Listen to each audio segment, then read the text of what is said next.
What's up, everybody? Today I wanted to talk to you all about how to practice the chromatic scale. If you haven't checked out my other videos on practicing scales, arpeggios, and inverted pairs, please check them out on my YouTube channel. So for this exercise, we're going to play the chromatic scale in a different way, not this typical way.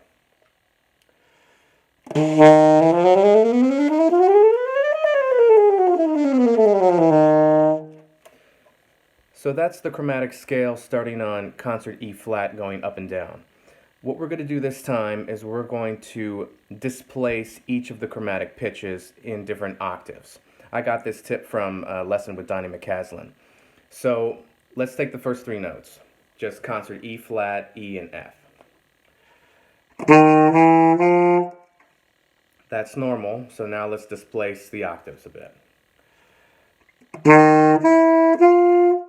So I played those second chromatic pitches up an octave. Now I can take it a step further, displacing them even more. So let me show you how to do this, just one version of that scale starting on concert E flat.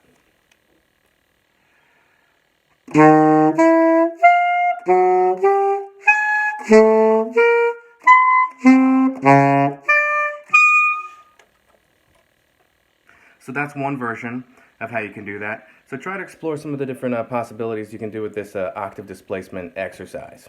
Have fun and happy shedding.